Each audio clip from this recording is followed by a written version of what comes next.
posachedwa patu kupasilani zimene wayankhula Bile Malata amenenso nthawi ina yake anali ku chipani cha DPP ndipo iyeyu zimamveka komanso maaudio ena amene wakhala akupanga amafotokoza kuti adachosedwa ku chipani cha DPP nthawi imene adachosedwa achina Greseda Geoffrey komanso nthawi imene achina Nicholas Dausi samayenda adachosedwa nawo limodzi ndipo padakali pano iyeyi wayambano kuulula zinsinsi za DPP komanso za anthu ena amene akuti amatumidwa ndi DPP ndipo mu VN imene wapanga lero Bile Malata wafotokozapo kuti amalawi pali anthu ena amene mukuyenera musakhulupirira komanso pali anthu ena mukuyenera musamakhulupirire ndipo iyeyo wafotokoza onsewo ndi nkhani zake. Takhalani pompo mumvere kuti amalawi anzanga kulanji lero. ndakhala ndikunena kwa nthawi yayitali kuti osamamukhulupirira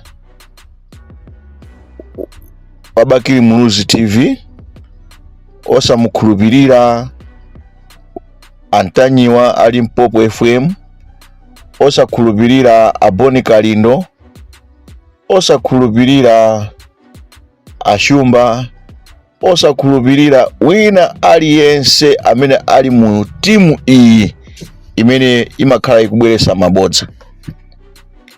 Akhala Mntanyiwa poyamba pa imfa ya achilima asadapeze zona zake zenizeni adanena kuti ndege imene adakwera achilima pochoka kandi ku southern Korea inakafika ku Blantyre, ndiye itachoka ku Blantyre imapita ku Lilongwe. Ndiye munthu nkumaganiza kuti ndege ikuchoka uko ndege kachoke ikatere ku Blantyre, yomweyo ikatere ku Lilongwe, yomweyo ikatengeso achilima izikapita ku Nzuzu.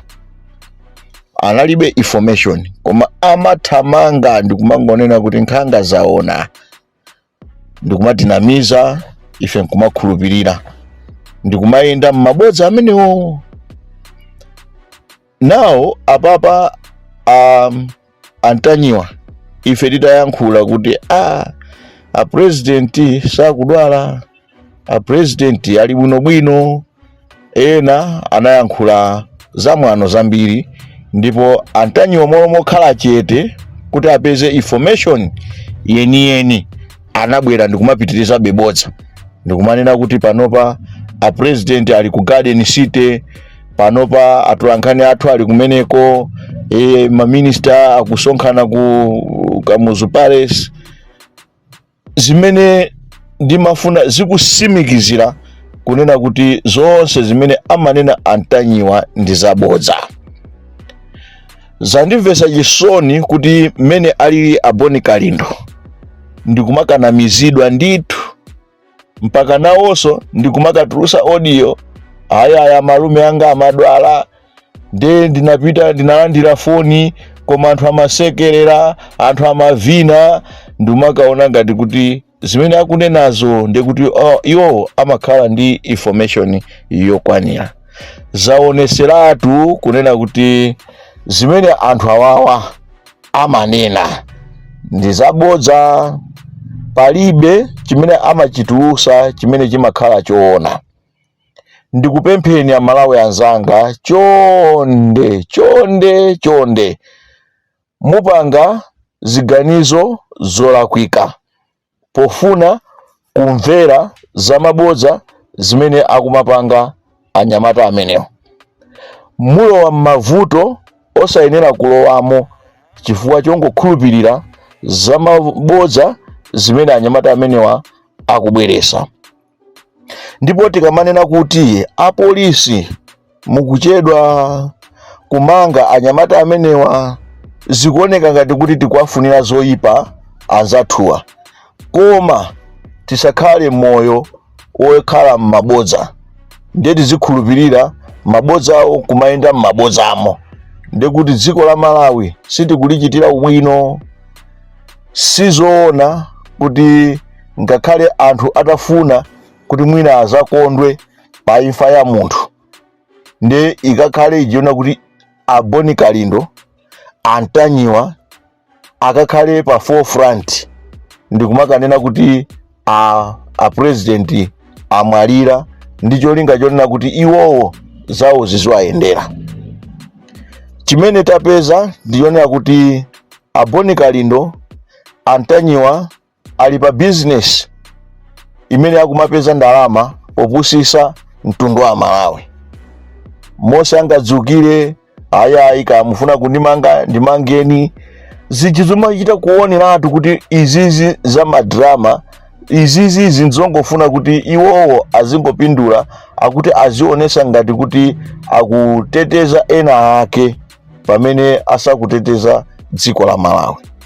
Choyenera kuchita poyamba ngati iwo akunena kuti ndiwo a Malawi first, choyenera poyamba ndi kuteteza dziko la Malawi kuti lisakhale dziko la chisawawa, koma likhale dziko limene likhoza kumabweresa umodzi, likhoza kumakondana, kuti president ngakhale atakhala kuti akuchokera kumpoto, kaya akuchokera chigawo chapakati, kaya akuchokera chigawo cha Eastern region kumvuma, kaya akuchokera chigawo cha kumwera, ameneyo ndi president wa dziko la Malawi.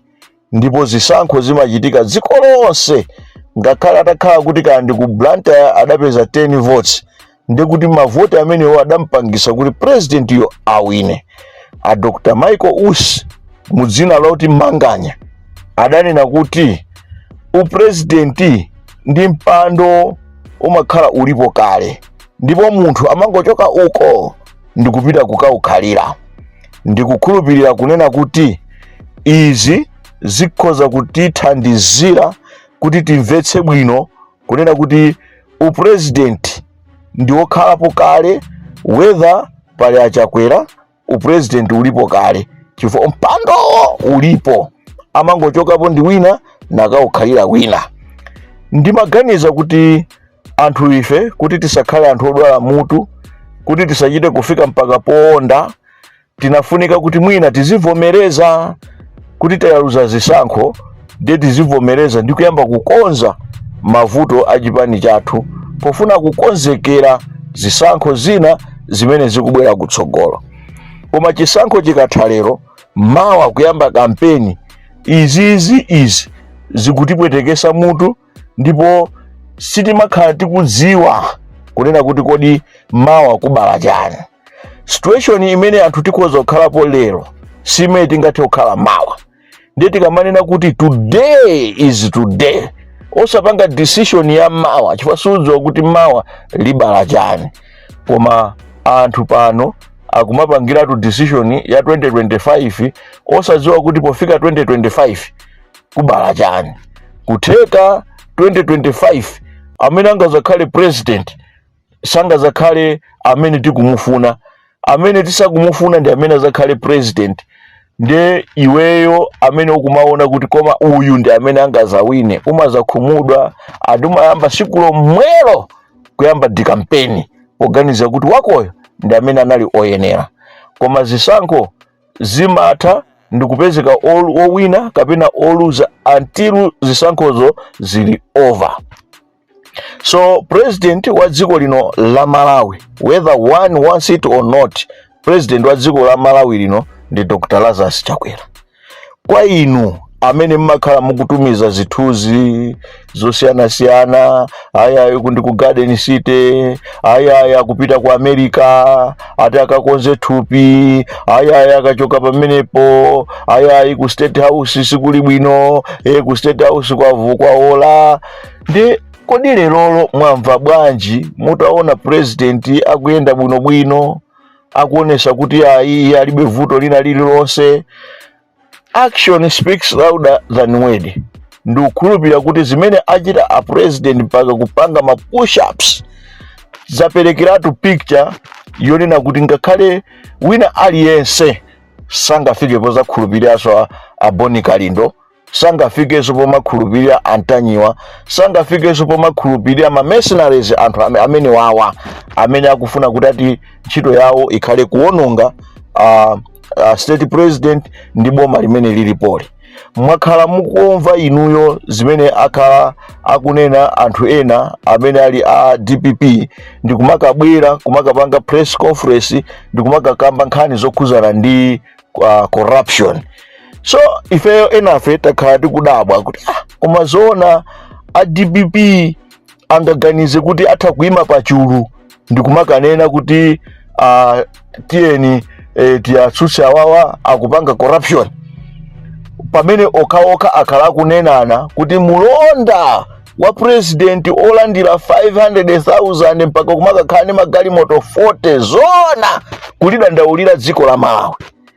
Pamene takhala tikuona zinthu zikuchitika ena kumamangidwa ndithu kuti mpaka kumakatenga tipini ya president ndi kumakatengera simenti kunja ndi kumalowa dziko muno opanda kulipira msonkho, iwo aja ndimakaipereka kwa amwenye ndi kumalipira msonkho kwa iwowo, kugwiritsa ntchito udindo molakwika. Lero ena ake angakhale ndithu to seek so law ndi kumakakhala kuti akachita criticize this government imene ikutseka maholes amene mudatsegulidwa amene matulukira ndalama. 2014 anthu a DPP anakonza plani yotenga anyamata awo amene anali mu system ndi kumakaba ndalama amene muja ndi kumazitulusa ku maboneti ku buti, ndi kumanena kuti mwaona ndalama zingopezeka m'mabuti cash gate, ndipo ndalamazo zalandidwa, ndi kumuyipisa mbiri Dr. Joyce Banda pamene anapanga ndi iwowo mpaka kummenya left right and center, kupita kwa majaji kukapereka ndalama ndi kukalumbirisa ndi usiku. Lero pabwera anamuna Dr. Lazarus Chakwera amene akunena kuti it should be system ikhale ya boma, ikhale boma should be the system, not the party. It shouldn't be MCP is a system, but it should be government is a system. Now omweo amene anakonza kuti NRB ikhalepo, omweo ayamba kudana nayo NRB imene yakhala ilipo since 2015. Ndi kumadabwa kuti kodi NRB makhadi amene wawa ayipa lero ndi chifukwa chani. Ndikukhulupirira kuti mukhala ndi mayankho, mukhala ndi mafunso amene azisowa mayankho amene ngakhale enu ake a DPP sangathe kufotokozera kuti ndi chifukwa chani akudana ndi chaunzika lerolo, kuti pamene akumabanki akumati ukafika ku banki akuti tipaseni ID yauzika, ukafika kuti ufuna ukapangise passport tipaseni ID yauzika, koma when it comes to election ndi alisazikangovota amene angavotere, zimene zili zodabwisa ngakhale kuti logic yake ikuti chani kwenikweni, akuti chani kwenikweni. So chachikulu chimene mafuna ndinene lerolo, ndimafuna ndikuze na Malawi kuti osamamvera Mntanyiwa.